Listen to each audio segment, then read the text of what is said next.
Let's see. And so when she comes, we'll go from there. What's your name? Yeah, we can figure it out. And we are legally, so. Box score? 2 questions if possible.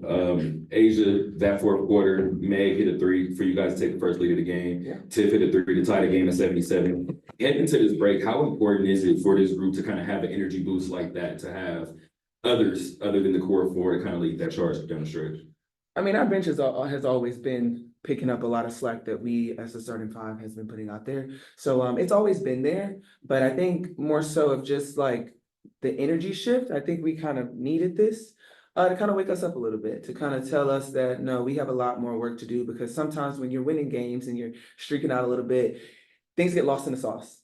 And so when you have games like this, where it's kind of like you get senioritis, it's kind of helpful to kind of get punched in the mouth. And I think we kind of did that today. And so when it comes to our bench production, they've always been probably the most consistent thing that we've been going through this season.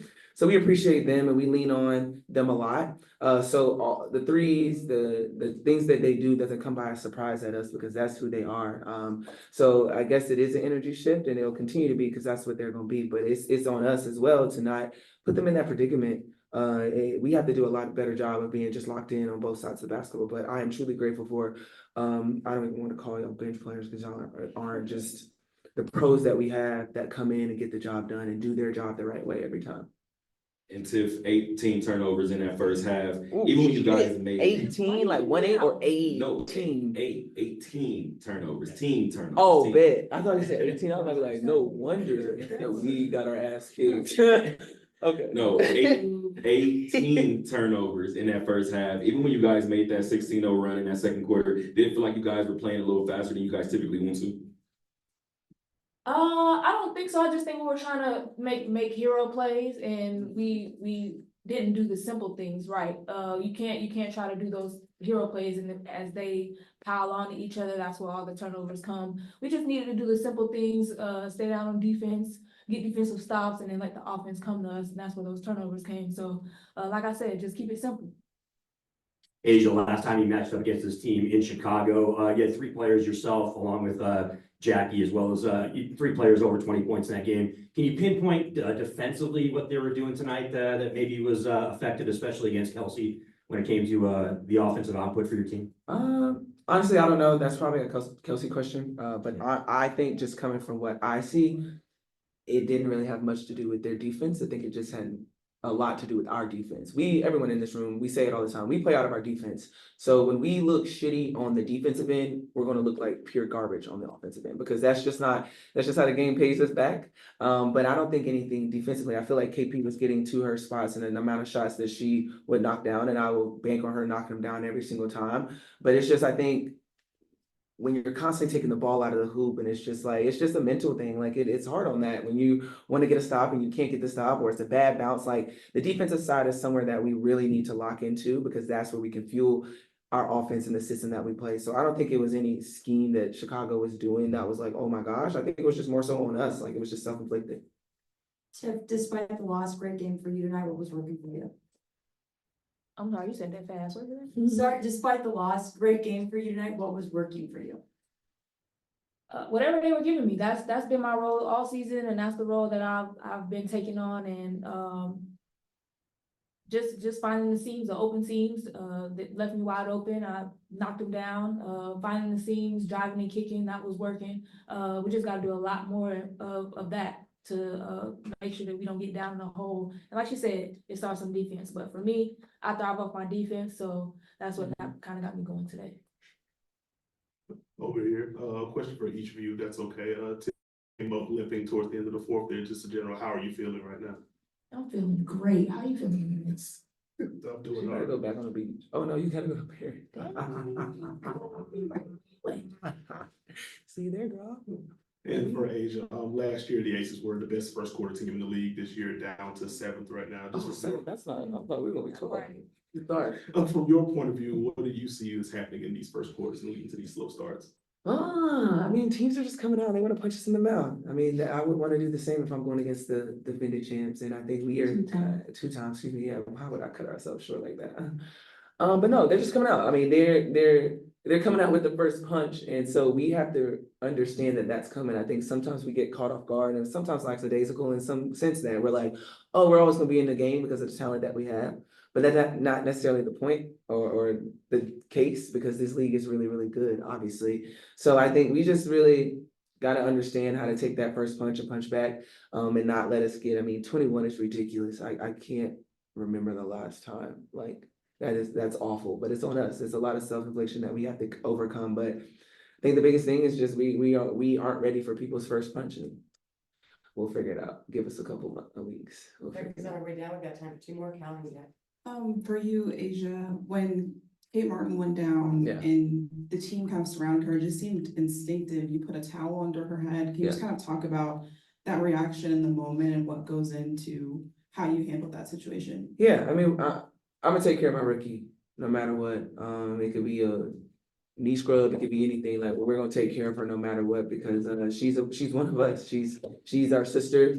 It's someone that we're gonna always depend on and count on. But at the same time, cameras be getting in your business, and we don't want that. We don't need that. So we try to protect her peace, her mental, and just her emotion. We shouldn't be afraid to show emotion, because we're like, oh my God, we're gonna turn into a meme. We're like, cameras just don't give us privacy, and I get it. That's their job, to get the shot. But I think for us, it just kind of cut on that we're going to protect her at all costs, because you never know what the internet or what people may do. So my thing was making sure that she was just good and understood that we were there for her. Last question, Evans. For both of you, going forward, just what is the excitement and feelings on, heading towards Paris? Go ahead, girl. Oh my God. I got to give myself 24 hours soaking this loss, but I'm not gonna lose sight of how much of a blessing it is to be an Olympian. And just to say that I'm two times at that, that's truly a blessing, and I'm just grateful for the moment. I know it's gonna be way different than Tokyo, obviously, because it's not COVID anymore. But no, this is gonna be a big moment. I'm so glad that my teammates are gonna be there as well to experience it, because this is big for us. Like I said, they may not know it's necessarily us as the aces, but when you're saying you're Olympian, they're like, oh, you're pretty good at it. So it's always good to have that on your resume, and to go out there and just take care of business and keep the main thing, but also, just like Becky was telling us, enjoy the experience, because they don't happen often. So I'm cool. Gonna go to Phoenix and tackle All-Star. But yeah, once we get to London and Paris, it should be fun. Tiffany? Same. Nah, I'm grateful for it, yeah. Thanks, y'all. Yeah. All right, y'all. Oh, shit. First question for Becky. Coach, what was your message to the team after the game? I mean, at no point in that game did we deserve to win. I could feel it I called the timeout with a minute 10 into the game, because you could just feel, they weren't in the gym. Well, they weren't in the same gym I was in.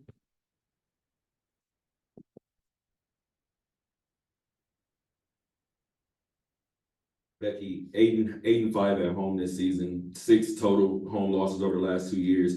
Are you noticing a shift in energy or team style of play when they're playing at home this year? I think we're a little more selfish at home. Got our friends and family there. Everybody want to be the it girl. Man, I mean, the first quarter especially, but I can name certain instances down the road where we have one pass or no passes, chucking up shots, because everybody wants to be the one to get us back. Like, I need them to resist the urge to, when they're like, I gotta do more, I do less, actually. Get off the ball and get your teammate a great look. And there was none of that. We had no intentions of getting anybody else a shot other than ourselves. Every time we got the ball, we held it and looked for ourselves first. And then if we were stopped, we used the pass as a last resort. I don't think it was until about 4:40 in the second quarter that we actually looked somewhat like a team.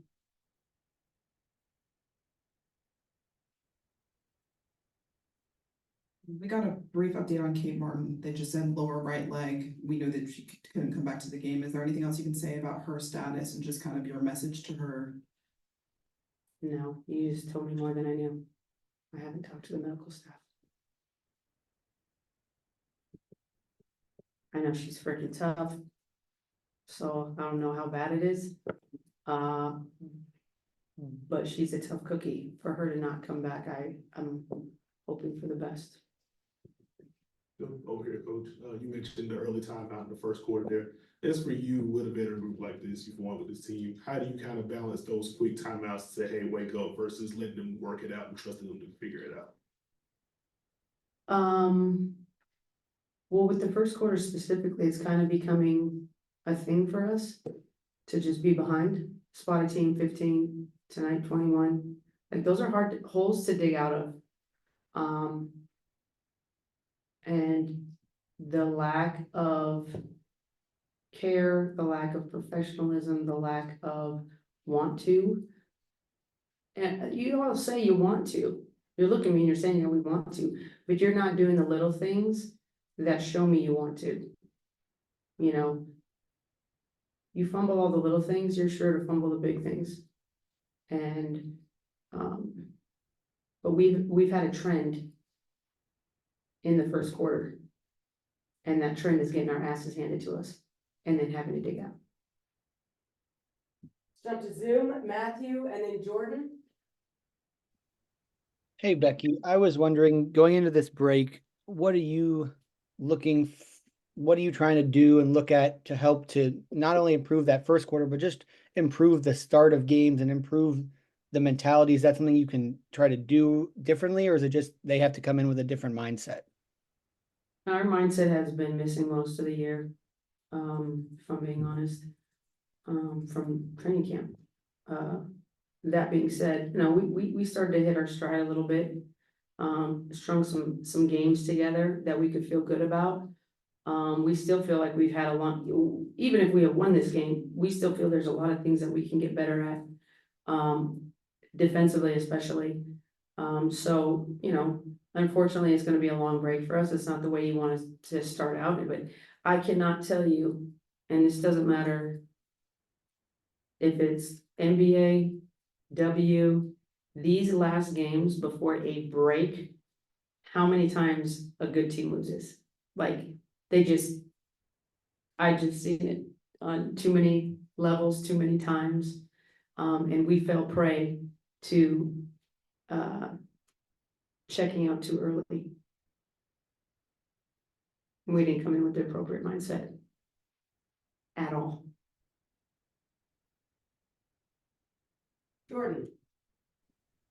Hey, coach. So I know this isn't how you wanted to close out the first half of the season, but going into the Olympic break and into the second half of the season, first, talk about what are your specific plans for this break? And secondly, like kind of the similar question you said before, like what are some specific details you're wanting to tackle to approach the second half of the season to get that momentum back? Jordan, you think I'm gonna tell you what I'm doing? I'm gonna spend time with my kids, some family, and be doing some work. Probably go back and look at every game we've played thus far. Go back to the drawing board. I'll go over to Paris for a bit to catch some games. Then we'll be back here, but obviously they're gonna get some time off. Everybody will, except for the Olympians. And then when they come back from Paris, you know, it's just gonna be trying to get them on the right, you know, time zone. That, you know, it's not like they're going over there for 2-3 days and you never really get adjusted. They're gonna be over there for 3-4 weeks. So the jet lag aspect is gonna be real, and it's not like, you know, you're going back to New York where it's what, like a 6-hour difference or something. It's 9, it's a pretty substantial difference. So as much as we can rest them, obviously, I think, you know, I actually think our bench, we're a little banged up. We could actually use some rest. But then we'll get back in the gym and we're gonna do it basically like almost like a mini training camp. Reboot, recalibrate, and more importantly, reset the mind, because the mindset has to be there in the second half or we're going nowhere. Thank you. Right, coach. Is it Is it a good night?